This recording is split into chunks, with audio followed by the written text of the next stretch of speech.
Good evening from New York. I'm Chris Hayes. Today, in a landmark ruling that overturns decades of precedent, sweeps aside generations of arguments about racial justice and inequality, the Supreme Court, in a 6-3 decision, 6 conservatives to the 3 liberals, effectively got rid of the use of race in college admissions at all, even for the purposes of increasing diversity. In the wake of the decisions, many colleges and universities immediately sent letters to students and alumni outlining how they're going to operate going forward. One such school was the College of the Holy Cross in Massachusetts, which is notable because that is the alma mater of Justice Clarence Thomas, whose decades-long project to destroy affirmative action culminated in a victory today. Now, Thomas did not write the court's majority opinion. That was written by Justice Roberts. But he did write a fiery 58-page concurrence denouncing race as a factor in admissions as policies that, and I quote him here, fly in the face of our colorblind Constitution and our nation's equality ideal. Clarence Thomas did not always think this way. In the late 1960s, when he was at Holy Cross, he was one of just a few dozen black students at that college. As Joel Anderson writes for Slate, quote, he got admitted thanks to his good grades and a recommendation from a nun, and maybe in part because the school was actively looking for black students. It was the 1960s. It was in the wake of the Watts riots. The school had not had many black students, and it went out looking for some. And once he got to Holy Cross, well, Thomas's politics there were downright radical. He definitely was inspired by the Black Panthers. He dressed like them. He talked like them. He had a beret, he had army fatigues, and he had the army boots. He wore an afro. He was out there with everyone else. After completing his undergraduate degree, Thomas was accepted at a number of prestigious law schools, including Harvard, but he chose to attend Yale Law because he believed the campus's liberal politics best aligned with his own. Well, there, however, Thomas became disillusioned with his own status at that elite university. As the New York Times reported back in 1991, Thomas was accepted to Yale as part of the school's explicit affirmative action plan to admit more students of color. But he resented any suggestion that he received any special consideration because of his race.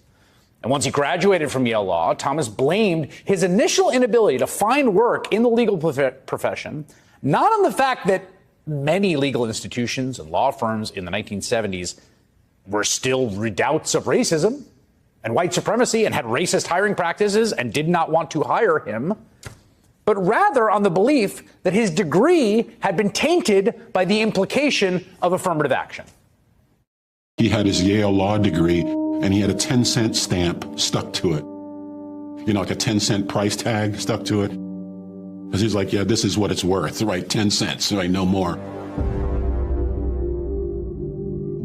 He came to blame affirmative action for the rejection he felt.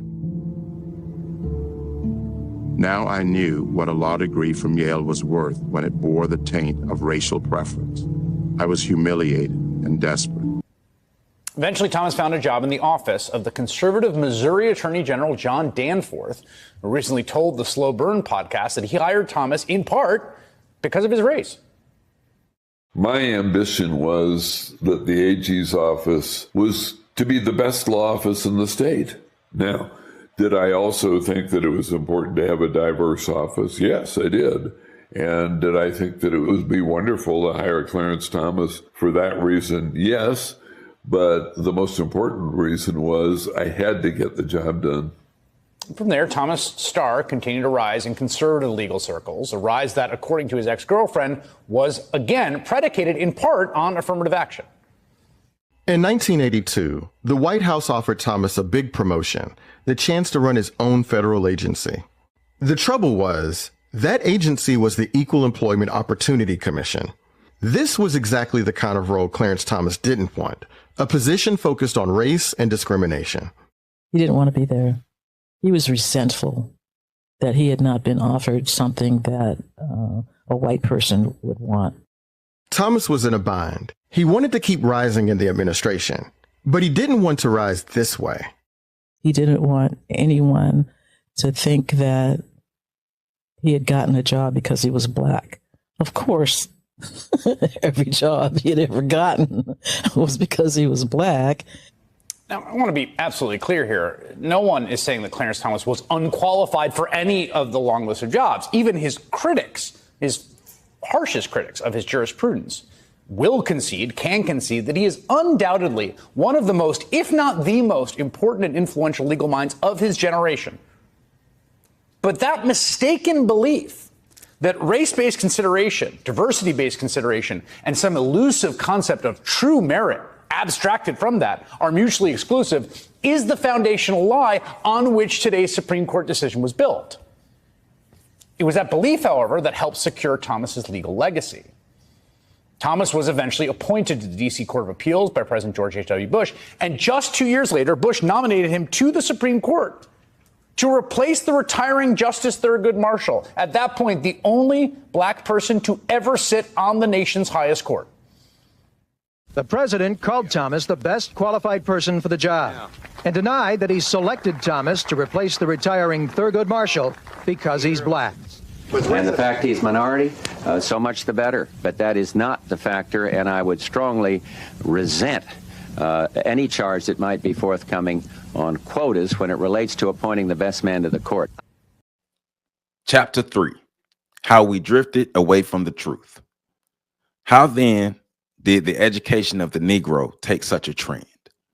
The people who maintained schools for the education of certain Negroes before the Civil War were certainly sincere, and so were the missionary workers who went south to enlighten the freedmen after the results of that conflict had given the Negroes a new status. These earnest workers, however, had more enthusiasm than knowledge. They did not understand the task before them. This undertaking, too, was more of an effort toward social uplift than actual education. Their aim was to transform the Negroes, not to develop them. Read that again. Their aim was to transform the Negroes, not develop them.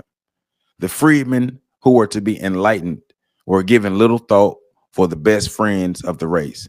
Ill-taught themselves, followed the traditional curricula of the times, which did not take the Negro into consideration except to condemn or pity him. In geography, the races were described in conformity with the program of the usual propaganda to engender in the whites a race hate of the Negroes, and in the Negroes contempt for themselves.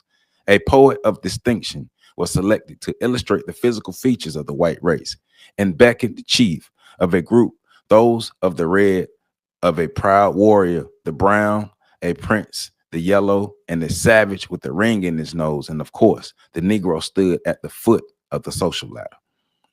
The description of the various parts of the world was worked out according to the same plan. The parts inhabited by the Caucasian were treated in detail. Less attention was given to the yellow people, still less to the red, very little to the brown, and practically none to the black race. Those people who are far removed from the physical characteristics of the Caucasians, or who do not materially assist them in the domination or exploitation of others, were not mentioned except to be belittled or decreed. From the teaching of science, the Negro was likewise eliminated. The beginnings of science in various parts of the Orient were mentioned, but the Africans' early achievement in this field was omitted.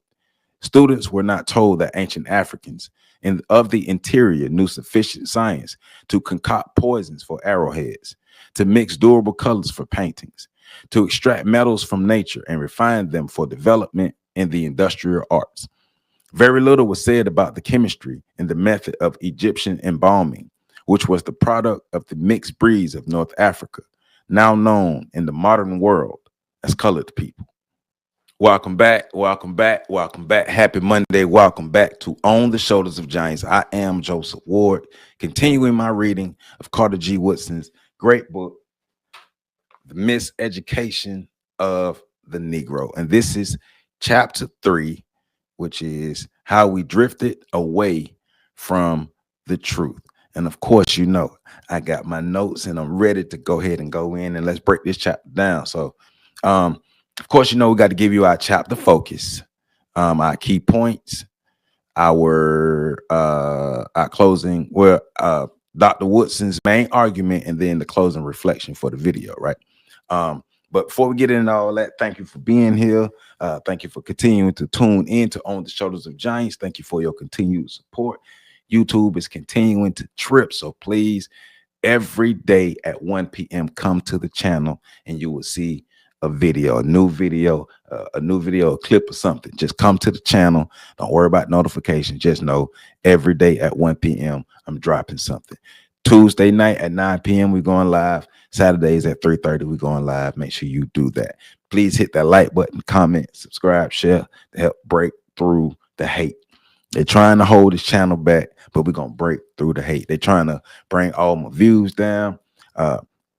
If you posted a comment and your comment was removed, it wasn't me. It was YouTube. If you don't see the like button, it's YouTube. If you're not getting the notifications, it's YouTube. They tripping. So just go to the channel. I'm doing my best to respond to as many comments as possible and fix as many issues, but I just need you all to stay patient, but also stay faithful with me and just know I'm gonna continue doing my thing on my end. Me, PC, and Pat, we're gonna continue doing our thing. Just need your help because YouTube is tripping. All right, so miseducation of the Negro, we're getting into it. So our chapter focus, right? Because we're starting off talking about like how we drifted away from the truth. I want to make sure I say it right. How we drifted away from the truth, right? So we have this group of educated or so-called educated Negroes who are supposed to be spurring us forward and helping the race pull itself up from its bootstraps, right? So in this chapter focus, Carter G. Woodson is saying, or rather he's explaining how the Negro's loss of connection to truth, heritage, and self-knowledge began under slavery and continued through the miseducation, and it's still continuing today. He argues that the so-called education Black people received taught them to see the world through white eyes. And we learned about that reading Black Skin, White Mask, right? Reject their African heritage and accept a distorted version of history that glorified their oppressors while degrading their own people. We've been taught to hate and look down on everything Black. Everything white is pristine. Everything white is godlike. Everything white is pure. Everything Black is bad, is devilish, is connected to all negativity, right? Woodson insists that the greatest tragedy is that many educated Negroes believe the lies they were taught because they were never taught to think critically. They were only taught to retain and repeat. And they perpetuate them in the Black community, becoming instruments of the very system that oppressed them.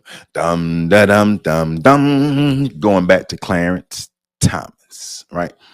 And so I played that clip of Clarence Thomas because I thought Clarence Thomas was a great example of a miseducated Negro who sees the world through white eyes, who lives through a white lens, who exists through whiteness, who sees whiteness as the mark of everything that he's supposed to be. And he tries to look white, sleep white, eat white, breathe white, walk white, talk white, think white, live white. Like he wants to exist fully into the white world. He is the perfect example of a miseducated yet assimilated Negro completely into whiteness, right?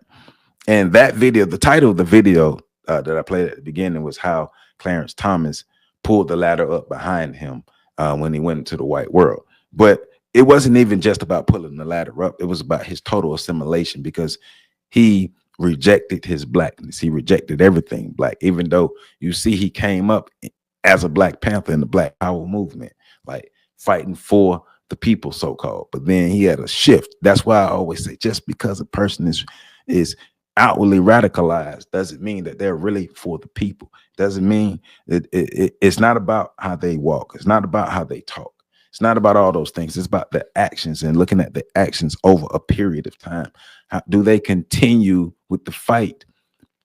If they get a good position at a white company, do they continue the fight? Right? If they get some kind of social upliftment, do they continue the fight? Because if not, that shows a stark example of the miseducation. They were doing that when they had nothing to lose. Fight for the people when you got everything to lose. Then we can see the difference. But that's the whole thing that we're getting into about the miseducation of the Negro, because you're not going to fight against something that you see as that you want to obtain this. You want to be a part of this. Kanye West, want to be a part of the white structure. So you're never going to fight against it because you want it. So our first key point, well, let me give you a rundown of the key points before I get to the first one. The key points are education that alienates the Negro from himself, the distortion of history, religion as a tool of control, imitation of the white man's mindset, Clarence Thomas, the role of white control institutions, loss of purpose and direction, Clarence Thomas, the call to rediscover the truth. And so these are our key points. And our first key point is education that alienates the Negro from himself, Mr. Clarence Thomas. From the beginning, the educational system in America was designed to alienate Black people from their African identity. Everything about you is bad. So don't love Blackness. Don't love things that are connected to Africa. Don't love anything that reminds you of your Blackness, that celebrates your Blackness, that uplifts your Blackness, that talks about your Blackness in any positive manner. Reject that. Only talk positively about whiteness. Think that Black is bad. That's what they're doing. That's what the schools did. Everything that Black is bad, right? It taught the Negro to admire the achievements of Europeans while despising his own heritage, because that's why we learned so much about European history and we didn't learn anything about African history. And if we did, it was in a submissive or an oppressed role. They taught us about certain Negroes that they wanted us to learn about to help keep us in a specific place with a specific mindset, with a specific lens that all ran through whiteness. As a result, the educated Negro became mentally and culturally disconnected from his roots in his community. I don't do that ghetto stuff. I'm better than that. Woodson argues that this mental alienation is more dangerous than physical slavery because it causes the oppressed to willingly accept inferiority and to take the side of the white man. That's how you get your Officer Tatums. That's how you get your Myrons and all the other people out there who are cooning, Candace Owens and all of folk who cooning in social media land, right? Because they want to be accepted by the whites, by the white supremacists, to be specific. Not everybody, but the white supremacists, to be specific. All right, so let's go ahead and jump back into chapter once again. I have the book here, but I'm reading from a PDF. So in my PDF it says chapter 12, but this is chapter 3, and I'm starting back on the paragraph that says, in the study of language in schools, pupils were made. So I don't know exactly what page that is for the book, but link is in the description for you to get your copy of the book if you already don't have it. So let's jump back into it. Please hit that like button, comment, subscribe, and share, and tell a friend that we getting down over here and we learning. All right. In the study of language in school, pupils were made to scoff at the Negro dialect as some peculiar possession of the Negro, which they should despise rather than directed to study the background of this language as a broken down African tongue. In short, to understand their own linguistic history, which is certainly more important for them than the study of French phonetics or historical Spanish grammar. And I've always thought that, like, the different dialects, the different languages, different ways that we communicate that are offshoots of African languages or African dialects and things, it's always been looked down on by the masses. It's okay for white folk to have all their various dialects and stuff and parts of broken English and all that stuff. Because I watched the video one day, and then I had people from about 17 different countries around the world who all spoke English, and they all spoke the English a different way. But it just so happened when Black people have the variance of English, then it's bad. And Black people who are more anxious and more ready to learn other tongues than African tongues, or even Black tongues, Black languages, hey, white minds.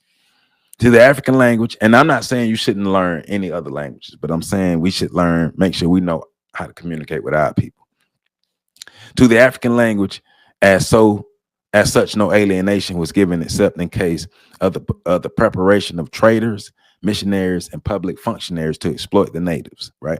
The number of persons thus trained, of course, constituted a small fraction, hardly deserving attention. From literature, the African was excluded altogether because African people didn't incorporate nothing, right? He was not supposed to have expressed any thought worth knowing. The philosophy in the African proverbs and in the rich folklore of that continent was ignored to give preference to that developed on the distant shores of the Mediterranean. Most missionary teachers of the freedmen, like most men of our time, had never read the interesting books of travel in Africa and have never heard of Tark el Sudan. So, I mean, and there's so much African influence and so much Black influence in art and literature. So much. In the teaching of fine arts, these instructors usually started with Greece by showing how that art was influenced from without, but they omitted the African influence, which scientists now regard as significant in the dominant in the early Hellas. They failed to teach the student the Mediterranean melting pot with the Negroes from Africa, bringing their wares, their ideas, and their blood therein to influence the history of Greece, Carthage, and Rome, right? Making desire farther to the thought. Our teachers either ignored these influences or endeavored to belittle them by working out theories to the contrary. Because why would we teach Black people about Black people to make them think great of themselves? We want more Clarence Thomases. We don't want more Malcolm X's. We want more Clarence Thomases. The bias did not stop at this point, for it invaded the teachings of the professions. Negro law students were told that they belonged to the most criminal element in the country, and an effort was made to justify the procedure in the seats of injustice, where law was interpreted as being one thing for the white man and a different thing for the Negro. In constitutional law, the spinelessness of the United States Supreme Court in permitting the judicial nullification of the 14th and 15th Amendments was and still is boldly upheld in our field of law, in our few law schools. In medical schools, Negroes were likewise convinced of their inferiority and being reminded of the role as germ carriers. The prevalence of syphilis and tuberculosis among Negroes was especially emphasized, without showing that these maladies were more deadly among the Negroes for the reason that they are Caucasian diseases, and since the plagues are new to Negroes, these sufferers have not had time to develop against them the immunity which time was permitted to the Caucasian. Other diseases to which Negroes easily fell prey were mentioned to point out the races as an undesirable element, when this condition was due to the Negroes' economic and social status. But little emphasis was placed upon the immunity of the Negro from diseases like yellow fever and influenza, which are so disastrous to the whites, right? Yet the whites were not considered inferior because of this differential resistance to these plagues, right? So it's just all about, hey, Africans are weak, they're bad, everything, they're diseased people, even though we know a lot of these diseases started in Europe. Yeah. So another key point, the distortion of history, what we're just covering, right? Wilson explains that history was rewritten to erase the contributions of African and Black people from civilization. Black people didn't do anything. That's what happens when you conquer people. When you are the conqueror, you get to rewrite the history, but it's on us to make sure that we tell our story the way it's supposed to be told. So we have to learn it, curate it, and pass it down. And we have to make it interesting and exciting for our young people to learn it. So we have to be interested and excited about it. Black students learned about Greece and Rome, but nothing about ancient Africa civilizations like Ethiopia, Egypt, and Mali. And that's right. Like, I know from my time in school, we didn't learn anything about ancient Egypt and none of that. Luckily, my father was a historian, he taught Black history at FAMU. So I had access to some information that other people didn't. And I knew that African kingdoms and stuff existed. I know African kings existed. So a lot of that stuff in school didn't get to me because I already knew the truth, from studying things at home and then being a history buff myself and learning on my own. By removing Africa from history, the system convinced the Negro that he came from nothing and contributed nothing to humanity. And that's a deliberate trick. That's more of the psychological programming. You are nothing. We saved you. Like I put a short out the other day. The white dudes was basically saying Africans lived in grass huts before the Europeans came. So He's saying that slavery and being in America under all these conditions was our reparations for being saved by the Europeans. Ignorant stuff told by ignorant people who are purposefully lying. Remember that they are purposefully lying. The historical distortion created by false inferiority complex among Black people. And that was another thing that came out of the distortion of history, is the inferiority complex. Black people really believe in the lies. Stop believing the lies. Stop believing these popular narratives that are negative about you. You don't hear these about no other group of people but us. Go and study our history. We've done some amazing things throughout history, throughout the millennium. And I do want to say this is a short chapter, so we're not going to be here long, but it's a big impact in a short amount of time. In history, of course, the Negro had no place in this curriculum. He was pictured as a human being of the lower order, unable to subject passion to reason, and therefore useful only when made the hewer of wood and the drawer of water for others. No thought was given to the history of Africa except as so far as it had been a field of exploitation for the Caucasian. You might study the history as it was offered in our system from the elementary school throughout the university, and you would never hear Africa mentioned except in the negative, which is true. You would never thereby learn that Africans first domesticated the sheep, goat, and cow, developed the idea of trial by jury, produced the first stringed instruments, and gave the world its greatest boon in the discovery of iron. You would never know that prior to the Mohammedan invasion about 1000 AD, these natives in the heart of Africa had developed powerful kingdoms, which were later organized as the Songhai Empire, in the order of that the Romans, and boasting of similar grandeur. Remember Mali, Songhai, Ghana, so many. Once again, I put the short out about all the other kingdoms: Monomatapa, Kush, Tarseti. Tarseti was one of the oldest civilizations to ever exist, and it predated Egypt, it predated Ethiopia, Kush, Axum, and all those things. Like, African people have been doing great things and building and being innovative, and civilization has existed on the African continent for millennia. Unlike other people, then, the Negro, according to this point of view, was an exception to the natural plan of things, and he had no such mission as that of an outstanding contribution to culture, according to the white folk, right? The status of the Negro then was justly fixed as one of an inferior. Teachers of Negroes in their first schools after emancipation did not proclaim any such doctrine, but the content of their curricula justified these influences. An observer from the outside of the situation naturally inquires why the Negroes, many of whom serve their race as teachers, have not changed this program. These teachers, however, are powerless, right?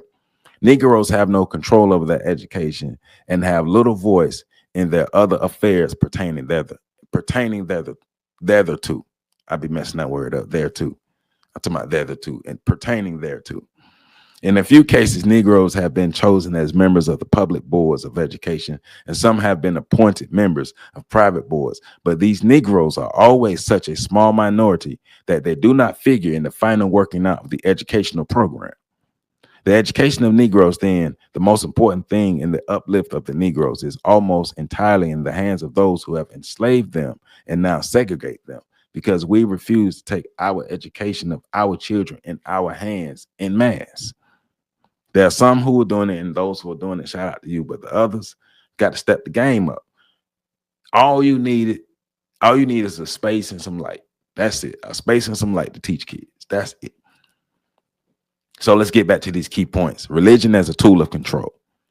Christianity, as taught to enslaved and later educate Negroes, was distorted into a doctrine of submission. We know Christianity has been tainted since white people got their hands on it, and we also know about the brand of Christianity that we got here in America via the slave Bible, via the slave masters. It was a whitewashed, docile version of Christianity that was given to us to keep us in a slave's place.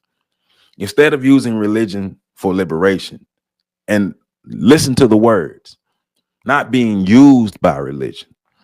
But instead of using religion for liberation, it was used to justify oppression and obedience to white authority, because white people use religion and black people are used by their feelings that are attached to religion. Black ministers trained under white theological institutions often preached a gospel of compliance rather than empowerment. Right? Woodson warns that religion should uplift and liberate, not enslave the mind. More Nat Turner and less what Negroes are doing now. More Harriet Tubman, because they were Christians, they were stout Christians, but somehow their Christianity led them to liberation. Somehow. Let's go to another key point: imitation of the white man's mindset. The educated Negro was taught to measure truth by European standards, Clarence Thomas. If the white people doing it this way, we got to do it this way. If white people don't say it ain't that, then it ain't that, because they are the standard. Whiteness is the standard, right? Even when discussing African and Negro life, he relied on white scholars and white approval. Because if it's a group of black people together and black people say this is something, the whitewashed Negroes be like, nah, I need a white man to back this up. And they'll go look for a white man to back that up. Like, so remember one of the videos we did last week, the live we did last week with Roland Martin and Pastor Cody. Because Roland Martin said it's a whole lot of black preachers condemning Charlie Kirk, but it didn't matter. It didn't stick until the white preacher, Pastor Cody, condemned Charlie Kirk, right? The imitation led to a cycle of self-doubt. The educated Negro doubted his own people's capacity for civilization, leadership, and creativity, because we can't do nothing, even though we have a history of doing a lot. Only the white man can do, and only the white man can save us. That's what has given us a savior complex. We're waiting for somebody, preferably a white man, somebody to come save us. Wilson calls this a spiritual and intellectual drift away from the truth, because the Negro stopped believing in himself. I can't do nothing without the white man's help. If the white man don't save me, I can't do it. And that comes from your mind being warped in a blender by whiteness, telling you that you can't do nothing. We have a whole history of doing amazing things. Amazing things. And that's why we do these readings. That's why this channel exists, to remind you how great you are, how great your history is, and to not pay attention to the narratives, and even don't pay attention to the positive propaganda. Pay attention to truth. If they're not telling you truth, they don't care about you. With miseducated Negroes in control themselves, however, it is doubtful that the system would be very much different from what it is, or what it would rapidly undergo change, right? Because the Negro's mind is still whitewashed. The Negroes thus placed in charge would be the products of the same system and would show no more conception for the task at hand than do the whites, who have educated them and shaped their minds as they would have them function. Negro educators of today may have more sympathy and interest in the race than the whites now exploiting the Negro institutions as educators, but the former have no more vision than their competitors. They may not exploit us like the white folk, but they're not going to liberate us either. Taught from books of the same biases, trained by Caucasians of the same prejudices, or by Negroes of enslaved minds. One generation of Negro teachers after another have served for no higher purpose than to do what they are told to do. In other words, a Negro teacher instructing Negro children is in many respects a white teacher thus engaged for the program. In each case, it's about the same. Look, and I can speak to that straight up, because I went to preschool. All of my educators and all the caretakers in preschool were black. Kindergarten, my teacher was black. First grade, my teacher was black. Second grade, my teacher was black. Third grade, my first white teacher in my life. Didn't do well. Fourth grade, my teacher was black. Fifth grade, my teacher was black. In sixth grade, most of my teachers was black. Seventh grade, most of my educators have been black in my life. And preschool, elementary, middle, high, and college, most of my educators have been black. And until I got to college is when I really started learning about black history. And then studying on my own. But I was educated by black people and then learned a lot of black history until college. So yeah. That's how that go. So let me get to another key point real quick. The role of white controlled institutions. Bum, bum, bum, bum. Even HBCUs. Remember, I always call HBCUs as a graduate of the Florida Agricultural and Mechanical University. As a graduate of an HBCU, HBCUs are WHBCU. Most HBCUs are WHBCUs because they're either white ran, white funded, or white influenced, or even white founded. So if you hear my stomach, you know, that's just my hunger for success. The role of white controlled institutions, schools, universities, and churches shaped by white controlled determined what was considered true and civilized, including the churches. That's why I remember you go into the hood, you see all these churches in the worst neighborhoods. Black scholars who conformed to those institutions were rewarded. Those who challenged them were marginalized. Right? This led to the rise of a class of safe black intellectuals who reinforced white supremacy under the guise of education and progress. Safe black intellectuals. Wilson saw this as the root cause of why the Negro community remained dependent and disorganized. Safe black Negroes, whitewashed Negroes. I'm scared of the truth, boss. I can't tell the truth. There could be no reasonable objection to the Negroes doing what the white man tells him to do if the white man tells him to do what is right, but right is purely relative. The present system under the control of the whites trained the Negro to be white and at the same time convinces him of the impropriety or the impossibility of his becoming white.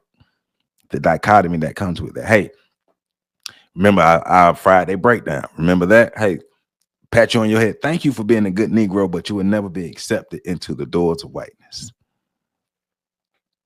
Silly Negroes. It compels the Negro to become a good Negro for the performance of which his education is ill-suited. For the white man's exploitation of the Negro through economic restriction and segregation, the present system is sound and will doubtless continue until this gives place to the Sander policy of actual interracial cooperation, not the present phase of racial manipulation in which the Negro is a figurehead. History does not furnish a case of the elevation of a people by ignoring the thought and aspiration of the people thus served. This is slightly dangerous ground here. However, for the Negro's mind has been all but perfectly enslaved in that he has been trained to think what is desired of him.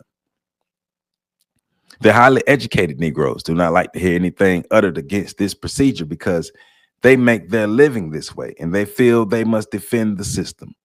Few miseducated Negroes ever act otherwise, and if they so express themselves, they are easily crushed by the large majority to the contrary, so that the procession may move on without interruption.